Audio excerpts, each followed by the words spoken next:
Protests, collective public expressions of discontent, are ubiquitous in modern democracies.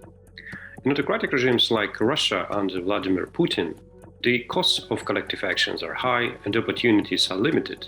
Yet Russians do use different forms of contention, from hunger strikes and road blockades to conventional rallies and demonstrations, to air their grievances, tackle injustice, and demand political and social changes. In this video, I'm going to describe the legal and political frameworks for collective actions in contemporary Russia and highlight the most important features of mobilization. Drawing on the original data, I will also demonstrate the geographical scope, the most common repertoire, and the core demands raised by the protesters.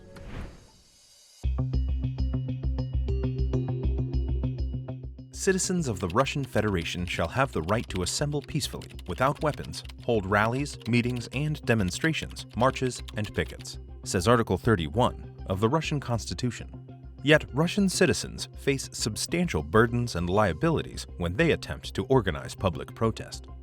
The principal rules for public protest are set by Federal Law No. 54 from June 19, 2004, on gatherings, meetings, demonstrations, processions, and pickets, with regional legislation specifying the requirements.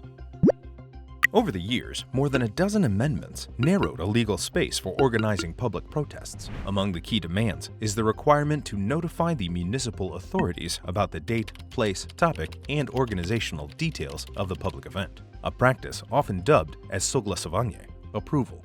The notification should be sent 10 to 15 days prior to the event if it is a meeting, demonstration, or march, and not later than 3 days for pickets.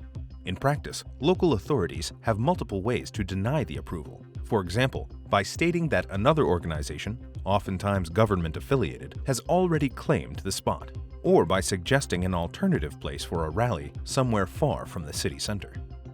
The only public protest form that does not require notification is the so-called single picket.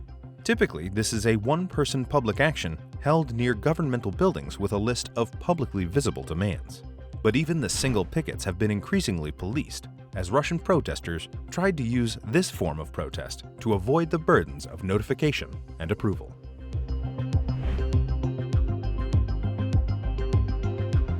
Despite the burdens, meetings, marches, and pickets constitute the major repertoire of contention. The term repertoire, coined by Charles Tilly and Sidney Tarrow, refers to relatively stable claim-making routines that connect specific pairs of claimants and their targets.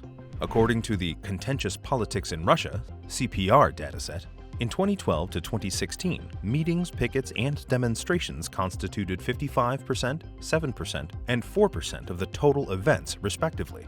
However, Russians also frequently employed direct actions: hunger strikes, road blockades, and even self-immolation. Art performances and flash mobs are another form of displaying discontent, the most famous and witty being the Monstration, launched by Novosibirsk artist Artyom Loskatov. It is important to note that the repertoire changes over time. Graham Robertson documents the dramatic changes in the dominant forms of contention between the 1990s and 2000s. Meetings and pickets replaced labor strikes and direct actions addressing the wage arrears. Robertson also notes that once dispersed across the country in the second half of the 2000s, protest events migrated towards the capital. Moscow and St. Petersburg remain the hotspots for mobilization in CPR data, followed by the major urban hubs with more than 1 million inhabitants. The availability of demographic and economic resources alongside a rich organizational environment clearly facilitates urban mobilization. Apart from the resource base, the urban hubs are more likely to have a favorable opportunity structure, elites that are more likely to sponsor the collective actions, independent council members, and strong civil society organizations. Nevertheless, large-scale mobilizations also take place in the countryside. Environmental protests against the nickel mining plant in Khapyor, Voronezh region, in 2011 to 2012, against the garbage landfill plants in Shias, Arkhangelsk in 2018 to 2019, and against the mining of Shikna, Hill, Kushtau in Bashkortostan in 2020, attracted thousands of activists and resulted in relative success. Also, labor protests in monotowns like in 2009 in Pikalyovo, Leningrad region, where Vladimir Putin publicly humiliated the aluminum tycoon Oleg Deripaska, spread as the situation in the economy after the 2008 to 2009 global economic crisis worsened. And in 2020, the mobilization against the removal of Governor Sergei Furgal from his office drew thousands of participants to the streets.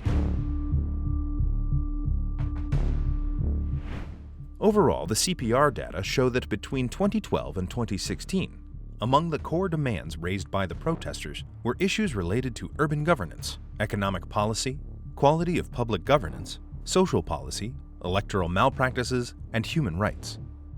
The primary targets of the protests were federal authorities, followed by local and regional authorities. Business organizations were targeted 7% of the time. In other words, in voicing their grievances, Russian protesters focused their attention on the state as responsible for resolving the issues.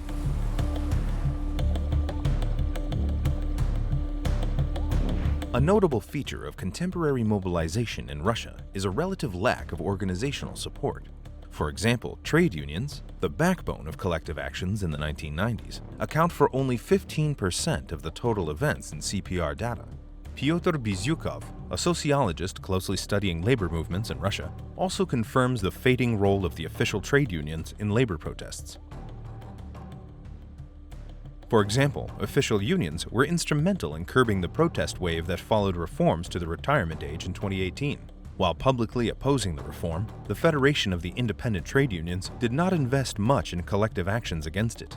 It was the Communist Party, KPRF, and Alexei Navalny's regional network which attempted to spearhead the movement against the reform. Both stand out as key organizers of public protests in the 2010s. KPRF's share amounts to 15% of total protest events from 2012 to 2016. It is the most active single organization that supports the collective actions in the country. As documented by Graham Robertson and John Reuter, the KPRF's mobilization capacity has often been traded for lucrative public offices. No other registered political party is capable of organizing large-scale nationwide protest campaigns. In fact, other parties combined account for only 6% of the protest events. Politician Alexei Navalny developed a network of regional offices that became a backbone for his 2017 presidential campaign. The anti-corruption and electoral boycott rallies in 2017 to 2018 covered about 160 cities and mobilized tens of thousands of supporters, a record since the For Fair Elections events of 2011 and 2012.